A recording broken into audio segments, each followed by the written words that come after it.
तो विद्यार्थी मित्रों, आज आप चर्चा करीशू अन्योन्य प्रेरकत्वनी। तो लास्ट टाइम आप वीडियो में बात करी थी ना कि प्रेरकत्व बे प्रकारना होय, आत्म प्रेरकत्व और अन्योन्य प्रेरकत्व। तो पहला આપણે બે કૂતરાના તંત્ર માટે મળતા પ્રેરકત્વની વાત કરીએ। તો अन्योन्य प्रेरकत्व વિશે સમજાવો।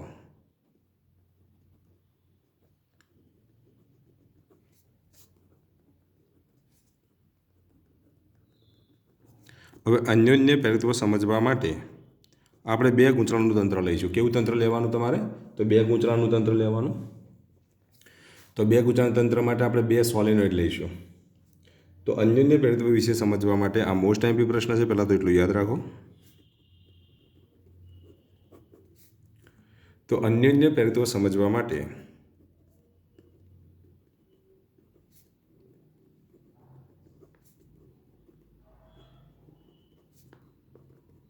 શું કરીશું આપણે? એલ લંબાઈના બે સમઅક્ષીય, જેના અક્ષ સમાન હોય, સમઅક્ષીય લાંબા સોલેનોઇડને ધ્યાનમાં લો। લાંબા સોલેનોઇડને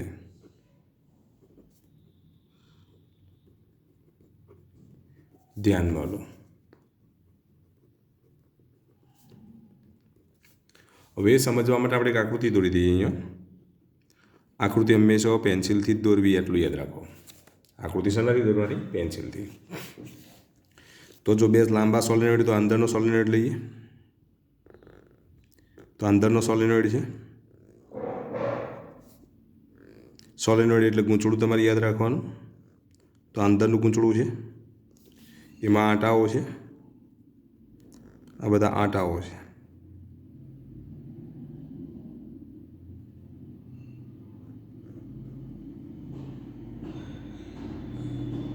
તો આ અંદરનું ગૂંચળું, એના આંટાઓ આપેલા છે,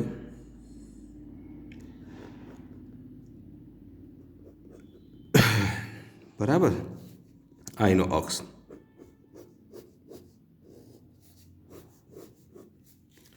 હવે આ જ અક્ષ ઉપર આપણે બીજો સોલેનોઇડ લઈએ। તો આ બીજો સોલેનોઇડ છે, આ બહારનો સોલેનોઇડ।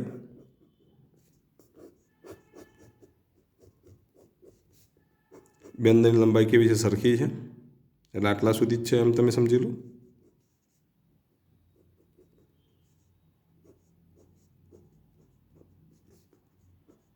આ રીતે આંટાઓ કેટલા લઈ લેવાના? N2 છે। તો અંદરના સોલેનોઇડના આંટાઓની સંખ્યા અને બહારના સોલેનોઇડના આંટાઓની સંખ્યા જુદી જુદી હોઈ શકે, બરાબર? અંદરના સોલેનોઇડની ત્રિજ્યા આપણે કેટલી લીધી? R1 લીધી। બહારના સોલેનોઇડની ત્રિજ્યા કેટલી છે? તો R2 છે। આપણે શું સમજવાનું છે? अन्योन्य प्रेरकत्व સમજવાનું છે। તો ધારો કે અંદરના સોલેનોઇડને આપણે S1 વડે દર્શાવીએ। ધારો કે અંદરનો સોલેનોઇડ S1 છે, તેની ત્રિજ્યા કેટલી લઈશું? બોલો, ત્રિજ્યા R1 છે, તથા આંટાઓની સંખ્યા, એકમ લંબાઈ દીઠ આંટાઓની સંખ્યા લઈ લઈએ। તો એકમ લંબાઈ દીઠ આંટાઓની સંખ્યા N1 છે, અને કુલ આંટા કેપિટલ N1 છે। એકમ લંબાઈ દીઠ આંટાઓની સંખ્યા N1 હોય ને, સ્મોલ n1, તો કુલ આંટા આપણે કેટલા લઈએ? Capital N1। ધેરફોર તમે આવું લખી શકો કે N1 બરાબર N1 ઇન્ટુ L, કારણ કે આની લંબાઈ L છે, એટલે N1 કેપિટલ N1 બરાબર શું લખીશું? N1 ઇન્ટુ L લખીશું। ખબર પડી ને? કારણ કે કુલ આંટા જો N1 હોય તો એકમ લંબાઈથી આંટાઓની સંખ્યાને આપણે સ્મોલ n1 વડે દર્શાવીએ, તો સ્મોલ n1 ઇન્ટુ શું લખીશું? L લખીશું। આ અંદરના સોલેનોઇડની વાત થઈ। હવે બહારના સોલેનોઇડ માટેની વાત કરીએ તો શું લખાય? બોલો, તો બહારના સોલેનોઇડ માટે S2 છે, તેની ત્રિજ્યા આપણે કેટલી લઈશું? તો તેની ત્રિજ્યા R2 છે, તથા એકમ લંબાઈ દીઠ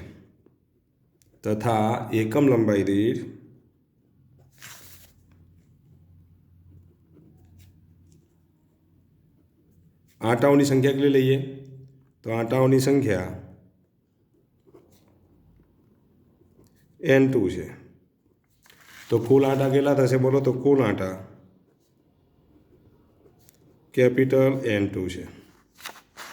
तो एकम लंबाई दीठ आटा जो स्मॉल n2 हो तो कुल आटा जो कैपिटल N2 हो तो n2 बराबर शू लखीशू? Small n2 into L. शू लखीशू? स्मॉल n2 इंटू एल थाय। तो बहारना सोलिनोइडने આપણે S2 વડે દર્શાવ્યું, તેની ત્રિજ્યા કેટલી છે? તો R2 છે। તેના એકમ લંબાઈ દીઠ આંટાઓની સંખ્યા સ્મોલ n2 છે। તો કુલ આંટાઓની સંખ્યા કેટલી થશે? તો કેપિટલ N2। તો કુલ આંટા બરાબર n2 ઇન્ટુ એલ લખાય। હવે તમારે શું કરવાનું છે બોલો? બહારના સોલિડમાંથી વિદ્યુત પ્રવાહ પસાર કરીએ અને અંદરના સોલિનોઇડનો આપણે શું લઈએ? ફ્લક્સ લઈએ। તો કે બહારનું સોલિનોઇડ આ S2 છે, અંદરનું સોલિનોઇડ S1 છે। આપણે અન્ય પ્રેરિતો શોધવું છે। तो बहारना सोलिनोइडमांथी पसार थतो प्रवाह केटलो लईए? तो बहारना सोलिनोइडमांथी पसार थतो प्रवाह, तो बहारना सोलिनोइड एवो शब्द लखવો હોય તો આ રીતે લખાય ને, S2 मांथी पसार थतो प्रवाह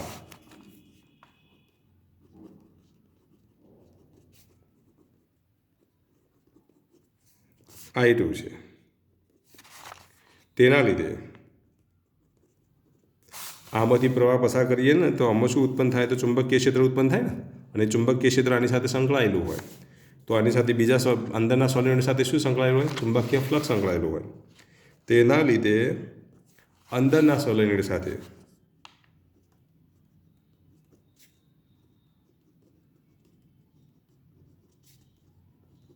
संकळायेल फ्लक्स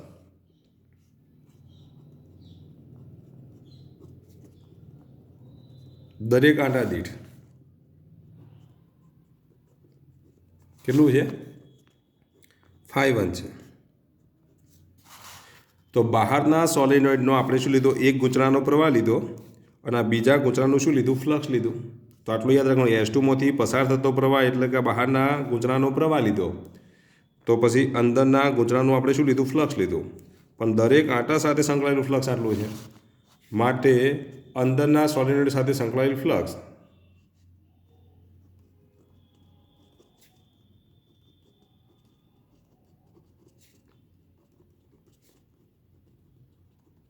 कुल फ्लक्स केटલું થાય? φn अंदरना आंटाओनी संख्या केटली? तो n1 φ1 n1 φ1। પણ n1 ની જગ્યાએ તમે શું લખશો બોલો? સ્મોલ n1 l ઇન્ટુ φ1 થાય।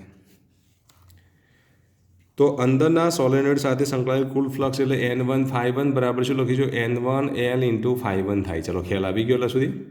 કારણ કે અહીંયા n1 ની જગ્યાએ તમે શું લખી શકો બોલો? સ્મોલ n1 ઇન્ટુ l લખી શકો કે નહીં? તો ભાઈ ફ્લક્સનું મૂલ્ય કેટલું મળશે બોલો? તો ફ્લક્સનું મૂલ્ય જો લઈએ તો n1 φ1 બરાબર n1 l ઇન્ટુ φ1 થશે। તો અંદરના સોલિનોઇડ સાથે સંકળાયેલ ફ્લક્સ કહેવાય।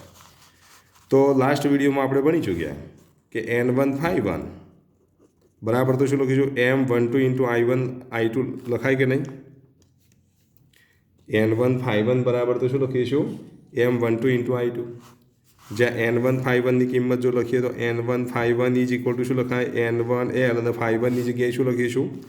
તો ફ્લક્સ એટલે બીજા ગૂંચળાનું ચુંબકીય ક્ષેત્ર એટલે B2 અને પહેલા ગૂંચળાનું ક્ષેત્રફળ એટલે કે B ઇન્ટુ એ પ્રમાણે લખાય ને, તો B ઇન્ટુ એ પ્રમાણે જો લખીએ તો φ1ની કિંમત મૂકી દઈએ B ઇન્ટુ એ, કારણ કે φ બરાબર શું લખાય? BA cos θ। પણ આ તો લંબરૂપે જ છે, અહીંયા ચુંબકીય ક્ષેત્ર કેવું મળવાનું? લંબરૂપે। એટલે B ની એની દિશા કેવી બનશે? સમાન બનશે, કારણ કે અહીંયા ચુંબકીય ક્ષેત્ર અક્ષની દિશામાં છે એટલે A અને B ની દિશા કેવી બનશે? તો ચુંબકીય ક્ષેત્ર અક્ષની દિશામાં હોય એટલે આ આડછેદનું ક્ષેત્રફળ। तो क्षेत्रफल की दिशा और चुंबकीय क्षेत्र की दिशा केवी बनशे? क्षेत्रफलना सदिश की दिशा चुंबकीय क्षेत्र की दिशा समान बने छे, माटे B2 इंटू शू लखीशुं? ए। बंने दिशा समान हो तो cos 0 एटले 1, तो फाई बराबर शू लखीशुं? BA। पण चुंबकीय क्षेत्र कोनु लेवानुं? तो ज्यांथी प्रवाह पसार थतो होय, जेमां प्रवाह पसार थतो होय एनुं चुंबकीय क्षेत्र लेवुं पड़े। तो S2 मांथी प्रवाह पसार थाय छे, S2 मांथी प्रवाह पसार थतो होवाना लीधे आपणे S2 नुं चुंबकीय क्षेत्र लेवुं पड़े। S2 ना चुंबकीय क्षेत्रने हूँ B2 वडे दर्शावी दऊं। क्षेत्रफळ આપણે કેટલું લઈશું? તો આની સાથે સંકળાયેલું ફ્લક્સ લેવાનું છે। ચુંબકીય ક્ષેત્ર આપણે કોનું લીધું? તો S2 ની લીધું, પણ કોની સાથે સંકળાયેલું છે? S1 સાથે સંકળાયેલું છે। તો S1 ની ત્રિજ્યા કેટલી છે? તો R1 છે। તો એના આડછેદનું ક્ષેત્રફળ કેટલું થશે? તો A જેટલું છે। તો A બરાબર પાઈ, તો અહીંયા જો આપણે લખીએ N1L B2 ઇન્ટુ એ બરાબર જો અહીંયા લખીએ તો N1L B2ની જગ્યાએ શું લખીશું તો S2નું ચુંબકીય ક્ષેત્ર સોલેનોઇડ વડે મળતા ચુંબકીય ક્ષેત્રનું સૂત્ર યાદ રાખજો. સોલેનોઇડ વડે મળતા ચુંબકીય ક્ષેત્રનું સૂત્ર μ0 Ni થાય. n એ એકમ લંબાઈ દીઠ આંટાઓની સંખ્યા, I એ સોલેનોઇડમાંથી પસાર થતો પ્રવાહ અને μ0 શૂન્યાવકાશની શું કહેવાય પરમિએબિલિટી કહેવાય. અત્યારે તમારે આટલું યાદ રાખવાનું. શું યાદ રાખવાનું? સોલેનોઇડ વડે મળતો ચુંબકીય ક્ષેત્રનું સૂત્ર કયું તો B બરાબર μ0 Ni છે. હવે S2માંથી પ્રવાહ પસાર થાય છે તો S2માંથી પ્રવાહ કેટલો પસાર થાય છે I2 જેટલો. એના ચુંબકીય ક્ષેત્રને આપણે શેના વડે દર્શાવી દીધું B2 વડે દર્શાવી દીધું. એના એકમ લંબાઈથી આંટાની સંખ્યા શેના વડે દર્શાવી દીધી N2 વડે દર્શાવી દીધી. શેના વડે દર્શાવી છે N2 વડે દર્શાવી છે. તો અહીંયા તમે આવું લખી શકો N1 ઇન્ટુ L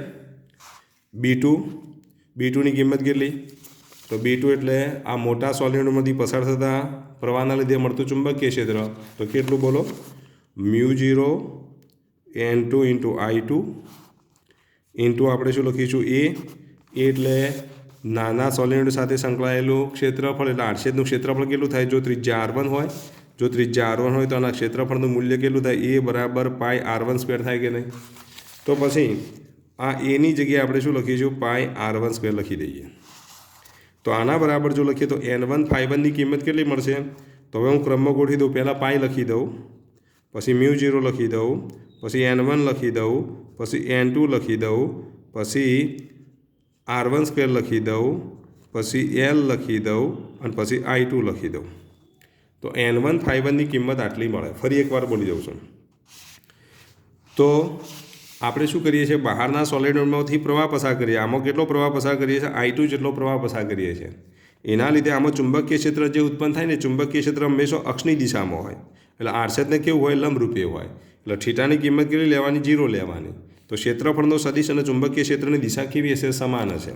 તો આમાંથી જ્યારે I2 જેટલો પ્રવાહ પસાર કરવામાં આવે ત્યારે તેના લીધે સંકળાયેલું ચુંબકીય ક્ષેત્રની દિશા આડછેદના ક્ષેત્રફળના સદિશની દિશા સમાન હોવાથી થીટાની કિંમત કેટલી થાય 0 થાય. હવે અહીંયા નાના સોલિનોઇડ સાથે સંકળાયેલું ફ્લક્સ કેટલું છે તો એક આંટા દીઠ ફ્લક્સ આપણે કેટલું લીધું તો એક આંટા દીઠ ફ્લક્સ φ1 લીધું. તો આવા તો કેટલા આંટાઓ છે N1 આંટાઓ છે. તો N1 આંટાઓ સાથે સંકળાયેલું ફ્લક્સ કેટલું થાય તો N1 φ1 થાય. N1ની જગ્યાએ હું શું લખી દઉં સ્મોલ N1 ઇન્ટુ L લખી દઉં. એટલે small N1 into L into φ1. પણ અન્યોન્ય પેરેટોની વ્યાખ્યા કાલે આપણે ભણી ચૂક્યા એ રીતે જો લખીએ તો N1 φ1 બરાબર શું લખીશું M12 I2 લખાય કે નહીં. તો લાસ્ટ ટાઈમનો તમે વિડીયો જોઈ લો. એમાં આપણે M12ની વાત કરી હતી, M21ની પણ વાત કરી હતી. તો N1 φ1 બરાબર શું લખીશું M12 I2 લખાય. માટે N1 φ1 બરાબર આની આપણે કિંમત લખી દઈએ તો N1ની જગ્યાએ લખી દઉં N1L ફાઈ એટલે આમાં પ્રવાહ પસાર કરો તો એનું ચુંબકીય ક્ષેત્ર લો. તો ચુંબકીય ક્ષેત્ર એટલે સોલિનોઇડ સાથે સંકળાયેલા ચુંબકીય ક્ષેત્રનું સૂત્ર કહ્યું તો B બરાબર μ0 Ni યાદ રાખવાનું. એને આંટાઓની એકમ લંબાઈથી આંટાઓની સંખ્યા B એટલે તેની સાથે સંકળાયેલું ચુંબકીય ક્ષેત્ર. મોટા સોલિનોઇડમાં પ્રવાહ પસાર કરો તો એના ચુંબકીય ક્ષેત્રનું B2 વડે દર્શાવું. આંટાઓની સંખ્યાને N2 વડે દર્શાવું. પ્રવાહના આપણે શેના વડે દર્શાવીએ તો I2 વડે દર્શાવી દઈએ. તો આ B2 આપણને આ રીતે મળે. તો અહીંયા B2ની કિંમત મૂકી દઈએ μ0 N2 ઇન્ટુ I2 એ એટલે નાના સોલિનોઇડનું ક્ષેત્રફળ કેટલું તો પાઈ R1 સ્ક્વેર. તો અહીંયા આપણે પાઈ R1 સ્ક્વેર મૂકી દીધા. તો આના બરાબર જો લખીએ તો પાઈ μ0 N1 N2 R1 square L into I2 થાય. આ કિંમત આપણે શેમાં મૂકી દઈએ સમીકરણ 1માં મૂકી દઈએ. તો આ કિંમત સમીકરણ 1માં મૂકતા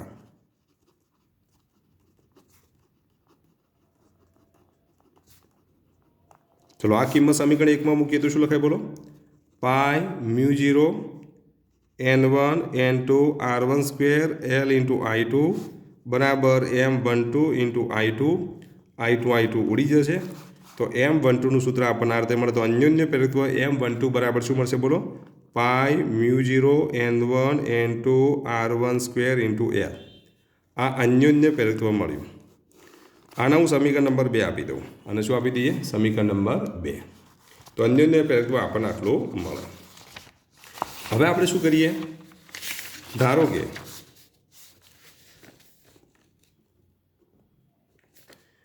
R1 લગભગ R2 જેટલું જ છે. તથા લાંબા સોલિનોઇડ બંને લાંબા સોલિનોઇડ છે.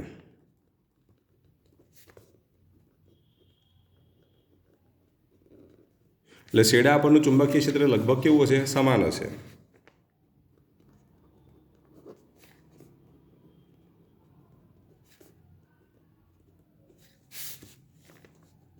હવે છેડા પરનું ચુંબકીય ક્ષેત્ર લગભગ સમાન છે.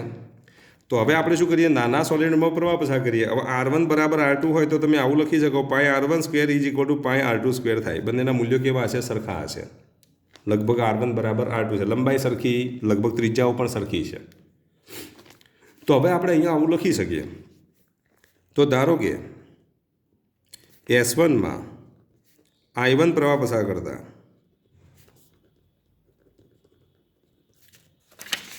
S2 સાથે સંકળાયેલ ચુંબકીય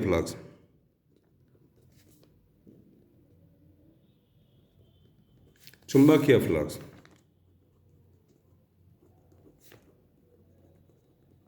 એને આપણે શાના વડે દર્શાવી છે? તો આંટાઓની સંખ્યા N2 ∅2. તો N2 ∅2 બરાબર N2 બરાબર તો શું લખાય બોલો? N1 N2 ઇન્ટુ L, અને ∅2ની કિંમત મૂકીએ તો B1 ઇન્ટુ A લખાય, ઇન્ટુ cos 0. તો આના બરાબર જો લખીએ તો N2 L, B1ની જગ્યાએ જો લખીએ તો μ0 N1 ઇન્ટુ I1 થાય. જેમ પેલા આ સોલિડ જ છે. તો આનું ચુંબકીય ક્ષેત્ર B બરાબર તમને ખબર છે કે શું લખાય? μ0 Ni લખાય. તો Nની જગ્યાએ આપણે N1 લખી દઈએ, Iની જગ્યાએ I1 લખી દઈએ, તો આ B1 થઈ ગયું. એની જગ્યાએ તમે શું લખશો? બંનેના ક્ષેત્ર પણ સમાન જ છે, આને એ જ કહેવાય. તો અહીંયા આપણે લખી દઈએ પાઈ R1 સ્ક્વેર લખી દઈએ. તો આના બરાબર જો લખીએ તો પાઈ μ0 N1 N2 R1 square into L into I1. આ આપણને શું મળ્યું? N2 ∅2 મળ્યા. શું મળ્યા? N2 ∅2. પરંતુ અન્યોન્ય પ્રેરકત્વની જો વ્યાખ્યા પ્રમાણે જો લખીએ તો N2 ∅2 ઇઝ ઇક્વલ ટુ શું લખાય? M21 I1 થાય કે નહીં? આનું ફ્લક્સ લીધું, 2નું ફ્લક્સ, તો અહીંયા 2 લખી દીધા. પહેલાંનું પ્રવાહ એટલે 1 લખી દીધા. તો અહીંયા શું થશે? M21. N2 ∅2ની કિંમત આટલી મૂકી દઉં તો પાઈ μ0 N1 N2 R1 square L into I1 બરાબર M21 ઇન્ટુ I1 ઉડી જશે. તો પછી અહીંયા M21ની કિંમત કેટલી મળશે? પાઈ μ0 N1 N2 પાઈ μ0 N1 N2 into R1 square into L મળે. આને હું સમીકરણ નંબર આપી દઉં, કેવું? તો 3. હવે સમીકરણ 2 અને 3 પરથી તમે શું લખી શકો? તો સમીકરણ 2 અને 3 પરથી M12 બરાબર શું લખીશું? M21 બરાબર M, અને Mની કિંમત કેટલી મળે? તો પાઈ μ0 N1 N2 R1 square into L થાય. જો સોલેનોઇડની અંદર મ્યુ પરમિબિલિટીવાળું માધ્યમ હોય તો સોલેનોઇડના અંદરના વિસ્તારમાં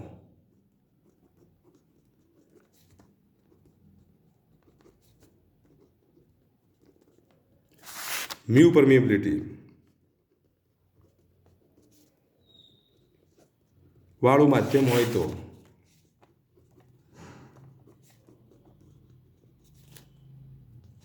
મ્યુઆર બરાબર શું લખીશું? રિલેટિવ પરમિબિલિટી મ્યુઆર બરાબર મ્યુ અપોન μ0 લખાય. તો પછી મ્યુની જગ્યાએ શું લખીશું? મ્યુઆર ઇન્ટુ μ0 થાય. તો એ વખતે M12 બરાબર M21 બરાબર M બરાબર પાઈ μ0ની જગ્યાએ શું લખીશું? Mu N1 N2 R1 square into L. મ્યુની જગ્યાએ આપણે લખી દઈએ મ્યુઆર ઇન્ટુ μ0, તો pi mu r into μ0 N1 N2 R1 square into L થશે. તો એ વખતે અન્યોન્ય પ્રેરિત્વ આટલું મળે. તો આમ સોલેનોઇડ વડે મળતું જે અન્યોન્ય પ્રેરિત્વ જે છે, બે ગૂંચળાના તંત્ર વડે મળતા અન્યોન્ય પ્રેરિત્વનું સૂત્ર આપણને આ રીતે મળે, જે માધ્યમની જાત ઉપર આધાર રાખે છે, આંટાઓની સંખ્યા ઉપર આધાર રાખે છે, સાપેક્ષ ગોઠવણી ઉપર આધાર રાખે છે, પરિમાણ ઉપર આધાર રાખે છે, સાપેક્ષ નમન ઉપર આધાર રાખે છે, આટલી બાબતો ઉપર આધાર રાખે છે. તો આટલું તમારે યાદ રાખવાનું. ચલો, ખ્યાલ આવી ગયો? તો આટલું તૈયાર કરી દેવાનું, બરાબર. અને આપણે અન્યોન્ય પ્રેરિત્વનું સૂત્ર કહીશું. ચલો, ખ્યાલ આવી ગયો? તો અહીંયા આપણે સ્ટોપ કરીએ છીએ.